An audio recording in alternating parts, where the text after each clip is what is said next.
ಕಾಂಗ್ರೆಸ್ ಹೈಕಮಾಂಡ್ಗಳಲ್ಲಿ ಸಚಿವ ಸಂಪುಟ ಸರ್ಕಸ್ ಆರಂಭವಾಗಿದೆ. ನಿನ್ನೆಯಿಂದ ಗಮನಿಸ್ತಾನೆ ಇದ್ದೀವಿ ನಾವು.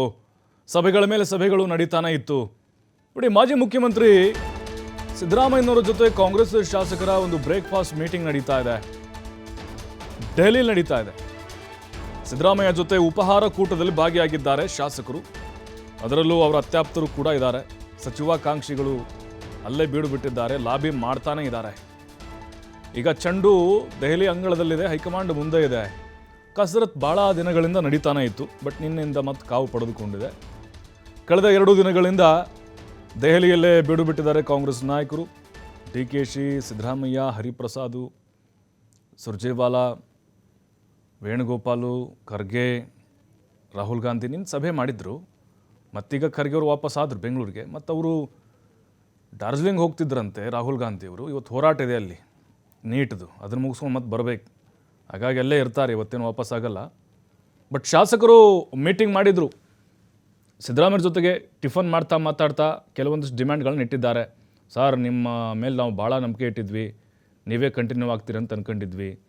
ನಿಮ್ಮ ಕ್ಯಾಬಿನೆಟ್ನಲ್ಲಿ ಅವಕಾಶ ಸಿಗುತ್ತೆ ಅಂತ ನಾವು ಭಾವಿಸಿದ್ವಿ. ಆದರೆ ಈಗ ಡಿಕೆಶಿ CM ಆಗಿದ್ದಾರೆ, ನಮ್ಗೆ ಅವಕಾಶ ಮಾಡಿಕೊಡಿ ನಿಮ್ಮ ಕೋಟಾದಿಂದ ಅಂಥೇಳಿ ಮನವಿ ಮಾಡ್ಕೊಂಡಿದ್ದಾರಂತೆ.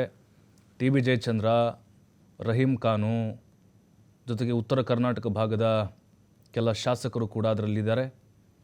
ರಹೀಂ ಖಾನ್ ಕೂಡ ಮತ್ತೊಮ್ಮೆ ಸಂಪುಟ ಸೇರಬೇಕು ಅಂತ ಕಾತರದಿಂದ ಅವರು ಕೂಡ ಕಾಯ್ತಾ ಇದ್ದಾರೆ. ಈಗ ಸಿದ್ದರಾಮಯ್ಯ ಜೊತೆ ಮೀಟಿಂಗ್ ಮಾಡ್ತಾ, ಆಮೇಲೆ ಅಶೋಕ್ ಪಟ್ಟಣ್ ಅವರು ಕೂಡ ಇದ್ದಾರೆ.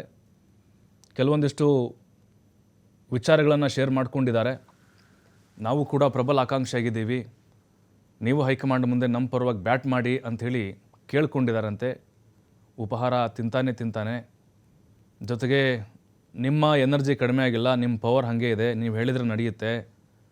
ನಿಮ್ಮ ಕಡೆಯಿಂದ ಒಂದು 10 ಜನರಿಗಾದರೂ ಕೂಡ ಅವಕಾಶ ಮಾಡಿಕೊಡಿಸಿ ಅಂಥೇಳಿ ಸಿದ್ದರಾಮಯ್ಯನವ್ರ ಜೊತೆಗೆ ಕೂತಂಥ ಶಾಸಕರು ಕೇಳಿಕೊಂಡಿದ್ದಾರಂತೆ. ಅದಕ್ಕೆ ಸಿದ್ದರಾಮಯ್ಯನವರು ತಲೆ ಅಲ್ಲಾಡಿಸಿದಂತೆ. ಆಯಿತು, ನನ್ನ ಪ್ರಯತ್ನ ನಾನು ಮಾಡ್ತೀನಿ, ಮುಂದಿನ 28 ಚುನಾವಣೆಯಲ್ಲಿ ನಾವೇ ಅಧಿಕಾರಕ್ಕೆ ಬರಬೇಕು, ಆ ನಿಟ್ಟಿನಲ್ಲಿ ಎಲ್ಲ ಸ್ಟ್ರಾಟಜಿ ಮಾಡ್ತಾಯಿದ್ದೀವಿ, ತಾಳ್ಮೆಯಿಂದಿರಿ ನೀವು, ಯಾರೂ ಅಸಮಾಧಾನಗೊಳ್ಬೇಡಿ, ಪಕ್ಷದ ವಿರುದ್ಧ ಮಾತಾಡಬೇಡಿ, ನಾನೆಲ್ಲ ಹ್ಯಾಂಡಲ್ ಮಾಡ್ತೀನಿ, ಹೈಕಮಾಂಡ್ ಮುಂದೆ ನಿಷ್ಠಾವಂತರಿಗೆ ಅವಕಾಶ ಮಾಡಿಕೊಡಿಸ್ತೀನಿ ಅಂತ ಹೇಳಿದಾರಂತೆ.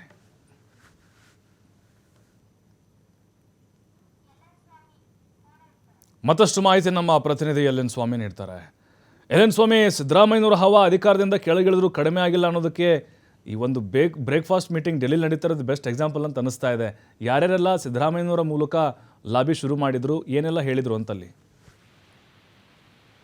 ಪ್ರಭು, ಸಚಿವ ಸಂಪುಟ ವಿಸ್ತರಣೆಗೆ ದೆಹಲಿಯಲ್ಲಿ ಜೋರಾಗಿ ಕಸರತ್ತು ನಡೀತಾ ಇದೆ. ಒಂದು ಕಡೆ ತಮ್ಮ ಪ್ರಭಾವಿ ನಾಯಕರಿಂದ ಹೈಕಮಾಂಡ್ ಮೇಲೆ ಪ್ರಭಾವ ಬೀರಿಸೋದಕ್ಕೆ, ಹೈಕಮಾಂಡ್ಗೆ ಒಂದು ಮನವಿಯನ್ನ ಕೊಡೋದಕ್ಕೆ ಈಗ ಶಾಸಕರು ಮುಂದಾಗ್ತಾ ಇರೋಂಥದ್ದು. ಯಾಕೆಂದ್ರೆ 20 ಸ್ಥಾನಗಳಿಗೆ, ಸಚಿವ ಸ್ಥಾನಗಳಿಗೆ ಸುಮಾರು 40ರಿಂದ 45 ಜನ ಆಕಾಂಕ್ಷಿಗಳಿದ್ದಾರೆ, ಹಿರಿಯ ಶಾಸಕರಿದ್ದಾರೆ. ಮತ್ತು ಹೊಸಬರಿಗೆ ಅವಕಾಶ ಕೊಡಬೇಕು ಅನ್ನೋದು ಕೂಡ ಸಾಕಷ್ಟು ಒತ್ತಡಗಳು, ಆಗ್ರಹಗಳು ಜಾಸ್ತಿ ಆಗ್ತಾ ಇದೆ. ಹೀಗಾಗಿ ಎಲ್ಲವನ್ನೂ ಪರಿಶೀಲನೆ ಮಾಡ್ತಾ ಇರುವಂತಹ ಹೈಕಮಾಂಡ್ ನಾಯಕರು ಯಾವಾಗ ಫೈನಲ್ ಲಿಸ್ಟ್ ಮಾಡ್ತಾರೆ ಅನ್ನೋದು ಕಾದ್ ನೋಡ್ತಾ ಇರುವಂತದ್ದು. ಪ್ರಮುಖವಾಗಿ ಈಗಾಗಲೇ CM DK ಶಿವಕುಮಾರ್ ಸೇರಿದಂತೆ ಮಾಜಿ CM ಸಿದ್ದರಾಮಯ್ಯನವರು ದೆಹಲಿಯಲ್ಲೇ ವಾಸ್ತವ್ಯ ಹೂಡಿದ್ದಾರೆ. ನಿನ್ನೆ ಕೂಡ ಹೈಕಮಾಂಡ್ ನಾಯಕರ ಜೊತೆ ಸಾಕಷ್ಟು ಚರ್ಚೆಗಳನ್ನ ಮಾಡಿರುವಂತದ್ದು. ಯಾರಿಗೆ ಅವಕಾಶ ಕೊಡಬೇಕು, ಯಾರನ್ನ ಕೈ ಬಿಟ್ಟಂತ ಸಂದರ್ಭದಲ್ಲಿ ಮುಂದೆ ಆಗುವಂತ ಅನಾಹುತಗಳಿಗೆ ಯಾವ ರೀತಿ ಬ್ರೇಕ್ ಹಾಕ್ಬೇಕು, ಅಸಮಾಧಾನ ಸ್ಫೋಟಕ್ಕೆ ಯಾವ ರೀತಿ ಆ ಸಮಾಧಾನಗೊಳಿಸ್ಬೇಕು ಅನ್ನೋದು ಒಂದು ಕಡೆ ಸಾಕಷ್ಟು ಹೈಕಮಾಂಡ್ ಮಟ್ಟದಲ್ಲಿ ಚರ್ಚೆ ಆಗ್ತಾ ಇದೆ. ಯಾಕೆಂದ್ರೆ ಮುಂದೆ ಸ್ಥಳೀಯ ಸಂಸ್ಥೆಗಳ ಚುನಾವಣೆಗಳು ಬರ್ತಾ ಇದೆ, ಪಕ್ಷ ಸಂಘಟನೆ ಮಾಡಬೇಕು. ಎಲ್ಲವನ್ನೂ ಪರಿಗಣಿಸಿರುವಂತಹ ಹೈಕಮಾಂಡ್ ನಾಯಕರು ಯಾರಿಗೆ ಅವಕಾಶ ಕೊಡಬೇಕು, ಯಾರಿಗೆ ಸಿಗುತ್ತೆ ಅನ್ನೋದು ಸಾಕಷ್ಟು ಅಚ್ಚರಿ ಮೂಡಿಸ್ತಾ ಇರೋಂಥದ್ದು. ಈ ನಡುವೆ ಮಾಜಿ CM ಸಿದ್ದರಾಮಯ್ಯನವರ ಜೊತೆ ಒಂದಿಷ್ಟು ಶಾಸಕರು ಹೈಕಮಾಂಡ್ ನಾಯಕರ ಮೇಲೆ ಒತ್ತಡ ಹಾಕೋದಕ್ಕೂ ಮುಂದಾಗಿರುವಂತದ್ದು. ಈ ಹಿನ್ನೆಲೆಯಲ್ಲಿ ಮಾಜಿ CM ಸಿದ್ದರಾಮಯ್ಯನವರ ಜೊತೆ ದೆಹಲಿಯಲ್ಲೇ ಉಳಿದುಕೊಂಡು ಅವರ ಮೂಲಕ ಹೈಕಮಾಂಡ್ ನಾಯಕರಿಗೆ ಒಂದು ಮನವಿಯನ್ನ ಸಲ್ಲಿಸ್ತಾ ಇರುವಂತದ್ದು. ಅಂದ್ರೆ ಅವಕಾಶ ಕೊಡಿ, ನಾವು ನಮ್ಮ ಸಾಮರ್ಥ್ಯವನ್ನು ತೋರಿಸ್ತೀವಿ, ಸಚಿವ ಸ್ಥಾನಕ್ಕೆ ಅವಕಾಶ ಕೊಟ್ಟಂತ ಸಂದರ್ಭದಲ್ಲಿ ಮುಂದೆ ಪಕ್ಷ ಸಂಘಟನೆ ಸೇರಿದಂತೆ ಮುಂಬರುವ ಚುನಾವಣೆಗಳಲ್ಲೂ ಕೂಡ ನಾವು ಆ ಪಕ್ಷದ ಪರವಾಗಿ ನಿಲ್ತೀವಿ ಎಂಬ ವಿಚಾರವನ್ನ ಇಟ್ಕೊಂಡು ಈಗ ಮಾಜಿ CM ಸಿದ್ದರಾಮಯ್ಯನವರ ಮೂಲಕ ಒತ್ತಡವನ್ನ ಹಾಕ್ಸ್ತಾ ಇರುವಂತದ್ದು. ಜೊತೆಗೆ ಒಂದಿಷ್ಟು ಆಪ್ತರು ಕೂಡ ಆಪ್ತರ ಪರವಾಗಿ ಮಾಜಿ CM ಸಿದ್ದರಾಮಯ್ಯನವರು ಈಗಾಗಲೇ ಬ್ಯಾಟಿಂಗ್ ಮಾಡ್ತಾ ಇರುವಂತದ್ದು. ಒಂದಿಷ್ಟು ಶಾಸಕರಿಗೆ ಅವಕಾಶ ಕೊಡಿಸ್ಬೇಕು ಅನ್ನೋದು ಕೂಡ ಈಗಾಗಲೇ ಸಿದ್ದರಾಮಯ್ಯನವರು ತಮ್ಮ ಆಪ್ತರ ಬಳಿ ಚರ್ಚೆ ಮಾಡ್ಕೊಂಡಿರೋಂಥದ್ದು. ಈ ಎಲ್ಲಾ ವಿದ್ಯಮಾನಗಳನ್ನ ಗಮನಿಸಿ ಹೈಕಮಾಂಡ್ ನಾಯಕರು ಯಾವ ರೀತಿ ನಿರ್ಧಾರ ತೆಗೆದುಕೊಳ್ತಾರೆ ಅನ್ನೋದು ಕಾದ್ ನೋಡ್ಬೇಕಾಗಿರೋಂಥದ್ದು. ಪ್ರಭು, ಥ್ಯಾಂಕ್ ಯು ಎಲ್ ಎನ್ ಸ್ವಾಮಿ ಮಾಹಿತಿಗಾಗಿ.